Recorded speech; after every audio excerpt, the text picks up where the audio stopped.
जोधपुर से इस वक्त की बड़ी खबर है। गैस सिलेंडर में विस्फोट का एक मामला सामने आया। आपको बता दें कि घर में भर रहे थे अवैध रूप से गैस सिलेंडर और यहां पर विस्फोट हो गया। एक साथ आधा दर्जन से अधिक सिलेंडर में विस्फोट का ये मामला है। इस वक्त की बड़ी खबर जोधपुर से। हादसे में 1 दर्जन से अधिक लोग झुलस गए हैं, ये जानकारी मिल रही है।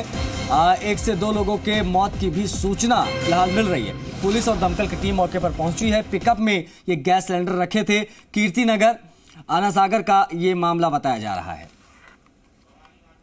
भवानी भाटिया हमारे सहयोगी ज्यादा जानकारी के साथ जुड़ गए। भवानी, क्या है ये पूरा मामला? गैस सिलेंडर में विस्फोट हो गया और बताया जा रहा है करीब आधे दर्जन, करीब 6 सिलेंडर ऐसे इसमें विस्फोट हुआ है।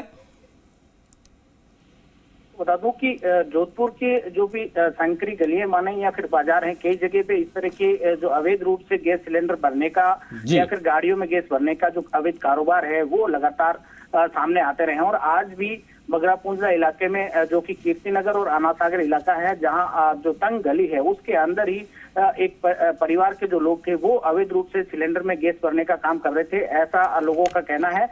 जब वो सिलेंडर में गैस भर रहे थे तो इस समय जो है गैस सिलेंडर में विस्फोट हुआ था और इसमें करीब 8 से 9 सिलेंडर है जिसमें बारी बारी से विस्फोट हुआ और धमाके के साथ में विस्फोट होने के साथ ही जो है घर और जो आसपास के मकान है 2 से 3 मकान, उनमें आग शुरू हो गई।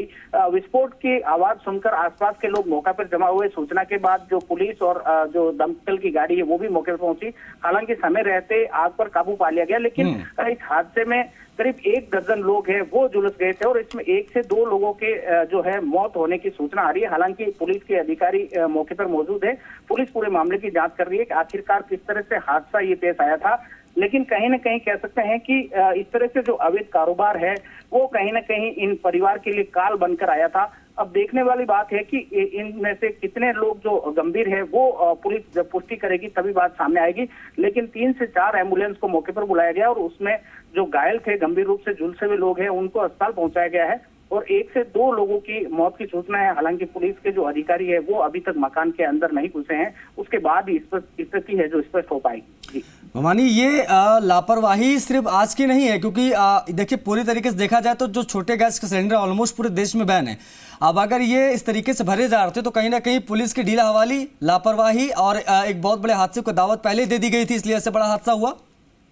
बिल्कुल, कहीं न कहीं चाहे पुलिस की बात करें, चाहे रसद विभाग की बात करें, उन तमाम जो जिम्मेदार विभाग हैं उनकी कहीं न कहीं लापरवाही सामने आई। क्योंकि लंबे समय से जिस तरह से आसपास के लोगों से बात हुई थी कि कोजाराम जो कि इस कॉलोनी में रहता है और लंबे समय से ये जो आबादी क्षेत्र है, आबादी में इस तरह से अवैध रूप से गैस भरने का काम करता था।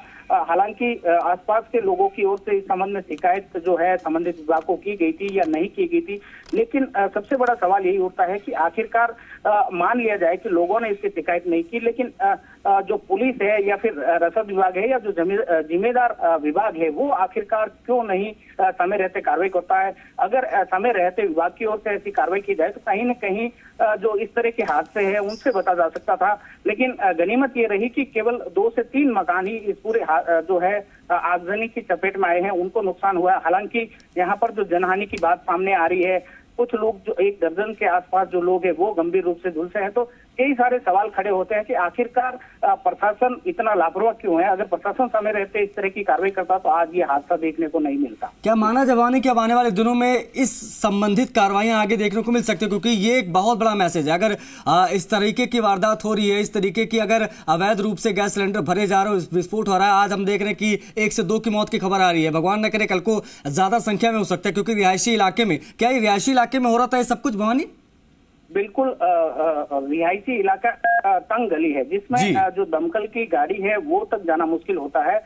ऐसे में अब जरूरत यह है कि प्रशासन को इस हादसे से कहीं न कहीं सीख लेने की जरूरत है। प्रशासन को इस संबंध में अभियान चला करके कार्रवाई करनी चाहिए ताकि इस तरह के हादसों की शहर में पुनरावृत्ति नहीं हो। जब आबादी क्षेत्र में इस तरह के जो अवैध कारोबार चलते हैं तो कहीं न कहीं इसका बड़ा खामियाजा देखने को मिल सकता है। हालांकि अभी तक जो जिस तरह से लोग झुलसे हैं उनको अस्पताल पहुंचाया गया, लेकिन उनकी क्या हालत है वो स्थिति थोड़ी देर बाद ही स्पष्ट होगी। जी। बहुत शुक्रिया भवानी, इन तमाम जानकारियों के लिए। हमारे सहयोगी भवानी जो है वो पूरी जानकारी दे रहे थे। रिहायशी इलाकों में अवैध रूप से गैस सिलेंडर भरे जाते हैं। अब इसमें आग लगी तो विस्फोट हो गया। विस्फोट हुआ तो करीबन 2 लोगों की मौत की खबर आ रही, कई इसमें घायल भी हैं। सवाल यह है कि आखिर ये हादसों को दावत क्यों दी जा रही थी इतने दिनों से, और जब जो चीज़ बैन है उसका काम कैसे चल रहा था वो भी रिहायशी इलाकों।